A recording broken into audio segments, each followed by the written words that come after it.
गत 24 तारिख जनवरी मास जयपुर युवा आईनजीवी जी राजशेखर कौन से एक निजस्व कार्यपाई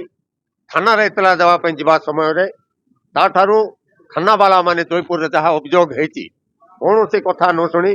अमानुष भाव जो बर्बर भाव माड मारे तार प्रतिवाद करती आज कोटपाड़ वकील संघ ए परिप्रेक्षी में आपण जरिया जनसाधारण को जनवाई चाहे जे विगत दिन में जयपुर जिला कोर्ट सभापति शरद दास एवं ओडिशा राज्य बार काउंसिल सभ्य तथा जयपुर जिला कोर्ट जड़े वरिष्ठ सभ्य रमेश पात्र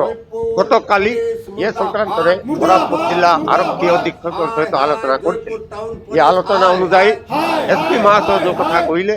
जे 3 दिन मध्य एक स्पेशल तदंत कमिटी करछंती जो कि जयपुर एसडीपीओ जो आईपीएस अफसर अच्छा दायित्व बाहर देछंती से 3 दिन मध्य यार एक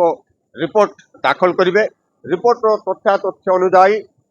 सत्यता कौन घटना संपर्क में कौन आलोचना है घटना से एफआईआर दबा समय कहीं भाव निष्ठुर कार्यकलाप पुलिस द्वारा है यह संपर्क में सूची आसला ये परवर्ती कार्यक्रम में जिला कोर्ट एवं अभुक्त कोरापुट जिलार जो वकील संघ मान अच्छी जो मुताबिक से निर्देश करेंगे से जो पदक्षेप ने ये कोटपाड़ वकील संघ से पदक्षेप नब मुझे कही रखापी चाहे वकील मान प्रति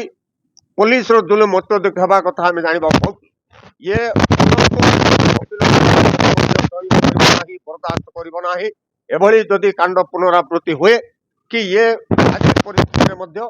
जदि प्रमाणित हुए जे पुलिस माने कौन सी प्रकार दोष दुर्बलता नकई से वकील आईनजीवी को जदि माड मारी लुह लुहाण कर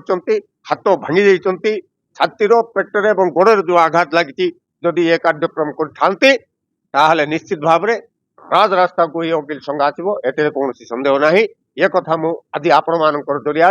कोटपाड़ वकील संघर सभापति हिसाब से आपण मान निकट में प्रकाश कर जनसाधारण एक जानवा बर्तमान गणमाध्यम जयपुर वकील संघ तरफ जानवा पाइलु प्रकृत में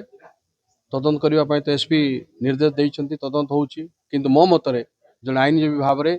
प्रथम ये घटना जो अच्छी ए संपृक्त आईआईसी विरुद्ध में तुरंत कार्यानुष्ठान ग्रहण करने आवश्यकता रही प्रथम निलंबन करवा उचित एवं तदंत परवर्ती समय करा उचित किंतु मु जहाँ भावुची जो एसपी जो निर्देश देते तदंत करने एवं तापर पदक्षेप मु भावुची किसी कमी अच्छी जोटा कि से कि आईएससी को सपोर्ट करने अफसर को पुलिस को समर्थन करने बोधे से किसी पदक्षेप नहीं तेणु मु दाबी करुच्ची प्रथम आईएससी को निलंबन करा जाऊ एवं तापर तदंत करा जाऊ ताहले प्रकृत रिपोर्टटा ठीक बाहर।